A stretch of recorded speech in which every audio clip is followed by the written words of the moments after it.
Hi hello నమస్తే. This is Suvarna. Welcome to Suman TV. So right now నాతో పాటు స్టూడియోలో ఉన్నారు హోమియోపతి డాక్టర్ చేతన్ రాజ్. ఆయనతో మాట్లాడదాం. బోల్డెన్ విశేషాల గురించి తెలిసేసుకుందాం.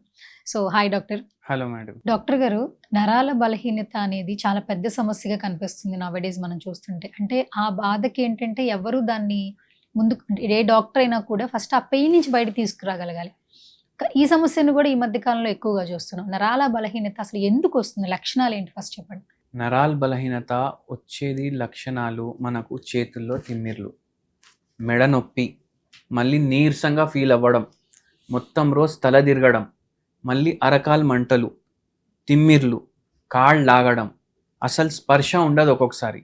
ఇప్పుడు పేషెంట్లు వచ్చి ఏమంటారు, సార్ నేను బ్రష్ చేసుకునేటప్పుడు ఇట్లా గోడకు సపోర్ట్ తీసుకుంటున్నా ఒక చేయితోటి. ఎందుకంటే కాళ్ళలో స్పర్శ లేదు, ఎక్కడ నేను పడిపోతాను అనేసి భయం. ఈ లక్షణాలు మనకు కనిపిస్తాయి ఎక్కువ. మళ్ళీ దాంతోపాటు మెడ నొప్పి, నడుము నొప్పి, చేతులు లాగడం, ఏం పని చేయడానికి చేతన అవ్వకపోవడం, ఇవి జనరల్ లక్షణాలు మీకు కనిపిస్తాయి. మరి ఈ లక్షణాలు మీరు చెప్పినట్లుగా అందరూ ఓకే ఇది అవన్నీ మేము ఫీల్ అయ్యి ఇది నరాల బలహీనతకు సంబంధించిన వ్యాధి అని ఫీల్ అయిన తర్వాత డైరెక్ట్ అల్లోపతికి వెళ్లకుండా హోమియోపతికి వస్తే మీరు ఎలాంటి ట్రీట్మెంట్ ఇస్తారు? ఫస్ట్ ఆఫ్ ఆల్ మీరు అందరూ ఏం గుర్తుపెట్టుకోవాలంటే, నరాలు బలహీనత అనేది వ్యాధి కాదు, ఇది ఒక లక్షణం.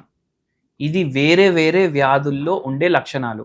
ఇప్పుడు థైరాయిడ్ సమస్య ఉంటే కూడా ఉంటుంది, మెడలో స్పాండిలోసిస్ ఉన్నా ఉంటుంది, నడుములో డీజనరేటివ్ డిస్క్ డిజీజ్ ఉన్నా ఉంటుంది, మళ్ళీ దాని తర్వాత షుగర్ వ్యాధి ఉంటే కూడా ఉంటుంది. అయితే ఇవి ఉన్న రోగాలు. ఇప్పుడు మనకు ఉన్న లక్షణాలు కూడా పోవాలి, రోగాలు కూడా పోవాలి అంటే మనం హోమియోపతి వైద్యం వాడాలి. ఇప్పుడు మీరు అన్నట్లు హోమియోపతి వైద్యం తీసుకున్నారే అనుకోండి, నరాల బలహీనత ఎప్పటిలోపు తగ్గుముఖం పట్టే అవకాశం ఉంది? హోమియోపతి వైద్యం ఎప్పుడైతే పేషెంట్ వాడతాడు మనకు అడుగుతారు, ఎన్ని రోజుల్లో తగ్గుతుంది సార్, అవును, ఎన్ని గంటల్లో తగ్గుతుంది అని అడిగేటోళ్ళు కూడా ఉంటారు. ఇప్పుడు మనం మందు ఇచ్చినాక కింది వరకు దిగినప్పుడు అయితే తగ్గదు, టైం అయితే పడుతుంది, ఓపిక పెట్టుకోవాలి.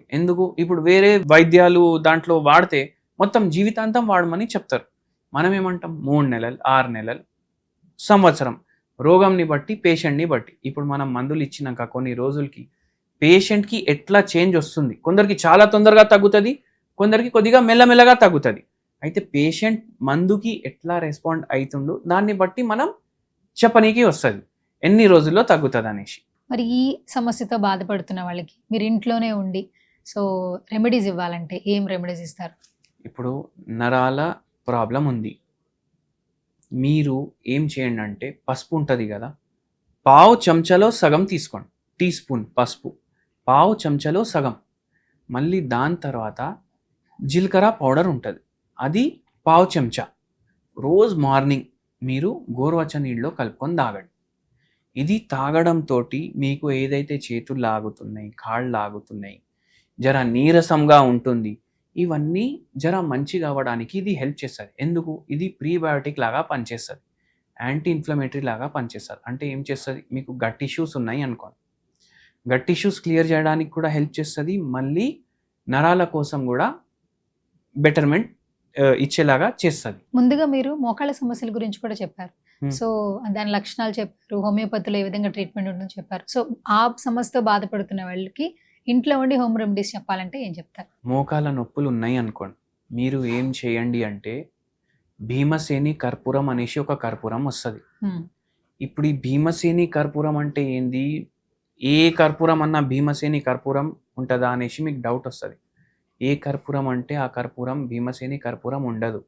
మీరు భీమసేని కర్పూరం అనేసి అడిగేసి కొనండి, దాంట్లో ఇంత కొద్దిగా మీరు ఏం చేయండి అంటే గోరువెచ్చని నీళ్ళలో వేసుకోండి, దాంతోపాటు వాము పౌడర్ చేసుకోండి, 2 చిటికెడుగులు అది కూడా దాంట్లో వేసుకోండి.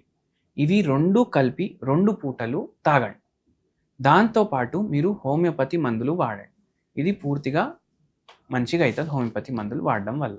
యాక్చువల్లీ నరాల బలహీనత ఏ విధంగా వస్తుంది, లక్షణాలు ఎలా గుర్తించాలి, ఏ స్టేజ్లో మిమ్మల్ని అప్రోచ్ అవ్వాలో చాలా క్లియర్గా చెప్పారు. ఇప్పుడు కొంతమంది ఏంటంటే నరాల బలహీనతకి షుగర్కి రెండింటిని కలిపి చెప్తున్నారు. అంటే ఈ 2 ఇష్యూస్తో బాధపడుతున్నాం అంటున్నారు. అంటే ఏది ముందుగా వస్తుంది, ఏది తర్వాత వస్తుంది, దేనివల్ల ఎఫెక్ట్ అవుతున్నారు? యాక్చువల్లీ షుగర్ వ్యాధి ఉందనుకోండి పేషెంట్కి, పేషెంట్ నార్మల్ నడుస్తాడు, హలో హాయ్ మీరు ఎవరితోటైనా ఇట్లా మాట్లాడి మనం చెప్పనీకి వస్తుందా షుగర్ వ్యాధి ఉందని? చెప్పనీకి రాదు. ఆయాసం వస్తూ ఉంటుంది ఎక్కువగా మాట్లాడేటప్పుడు కూడా అని చెప్తూ ఉంటారు షుగర్ ఆ! వ్యాధితో కొందరు బాధపడే. అంటే అది గూడా మీకు చెప్పినంకనే తెలుస్తది. ఇట్లా అరే! ఉంది షుగర్ వ్యాధి ఉంది మనిషికనేసి. లేకపోతే షుగర్ వ్యాధి ఉంది అని షుగర్ వ్యాధి ఉన్నోనికే ఎన్నో సార్లు అర్థం గాదు. ఇప్పుడు పేషెంట్‌కి మనం అడుగుతాం గదా! ఎప్పుడొచ్చింది షుగర్ వ్యాధి? 6 నెలల బ్యాక్ వచ్చింది. 1 ఇయర్ బ్యాక్ వచ్చింది. అంటే 6 నెలల బ్యాక్ రాలేదు. 6 నెలల బ్యాక్ మీకు తెలిసింది మీకు షుగర్ వ్యాధి ఉంది అని. 1 ఇయర్ బ్యాక్ మీకు తెలిసింది.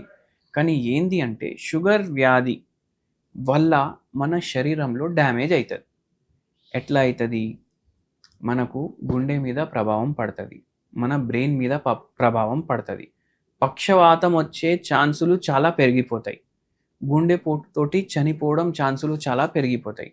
అట్లనే కిడ్నీలు ఎఫెక్ట్ అయితాయి. డయాబెటిక్ నెఫ్రోపతి అంటారు దాన్ని. కళ్ళు ఎఫెక్ట్ అయితాయి. కంటి చూపు వెళ్ళిపోతది. దాన్ని రెటినోపతి అంటారు. మళ్ళీ అట్లనే ఏంది అంటే మన బాడీలో మొత్తం నరాలు ఉంటాయి కదా, అవి కూడా ఎఫెక్ట్ అవుతాయి. అంటే ఏమవుతుంది? ఇప్పుడు షుగర్ పెరిగింది బాడీలో. ఎప్పుడైతే షుగర్ పెరుగుతుంది అప్పుడు ఆటోమేటికలీ నరాల్లో కొన్ని డ్యామేజ్లు జరుగుతాయి. ఆ డ్యామేజ్లు జరగడం వల్ల మనకు డయాబెటిక్ న్యూరోపతి అవుతుంది. మంటలు విపరీతంగా రావడం, అసలుకి స్పర్శ ఉండకపోవడం. ఇప్పుడు పేషెంట్ ఏమంటారు? స్పర్శ లేదు కానీ మంటలు ఉన్నాయి. స్పర్శ లేదు, ఇప్పుడు స్పర్శ లేకపోతే మంట కూడా ఉండొద్దు కదా. స్పర్శ లేదు కానీ మంట ఉంది. అట్లా అరికాల్లో మంటలు, తిమ్మిర్లు, మళ్ళీ చేతులు లాగడం, కాళ్ళు లాగడం, ఇట్లాంటివి చాలా మనకు విత్ టైం ప్రోగ్రెస్ పెరుగుతూనే ఉంటుంది. అయితే అట్లా నరాలు డ్యామేజ్ అవుతాయి షుగర్ వ్యాధి ఉంటే. సో డాక్టర్ గారు మీరు చెప్తుంటే హోమియోపతిలో ప్రతి ఒక్క సమస్యకి పరిష్కార మార్గం ఉంటుంది. బట్ కొంచెం సహనంగా ఉండాలి. మందు వేసుకున్న గంటలో తగ్గిపోతుందని మాత్రం మేము చెప్పం. కానీ మీరు చెప్పిన ప్రొసీజర్ కంటిన్యూగా చేస్తే ఏ సమస్యకైనా పరిష్కార మార్గం హోమియోపతిలో ఉంటుందని చాలా క్లియర్‌గా చెప్తున్నారు. సో ఇప్పుడు చూస్తున్న ఆడియన్స్ కూడా చాలా డౌట్స్ ఉండొచ్చు. సో వాళ్ళందరూ మిమ్మల్ని అప్రోచ్ అవ్వాలి పర్సనల్‌గా. ఒక్కొక్కళ్ళు ఒక సమస్యతో. ఈరోజు మనం ఒక 5 టాపిక్స్ మాట్లాడుకున్నాం. వెయిట్ లాస్ గురించి, నరాల బలహీనత, మోకాళ్ళ నొప్పులు. సో ఒక్కొక్కటి షుగర్ గురించి.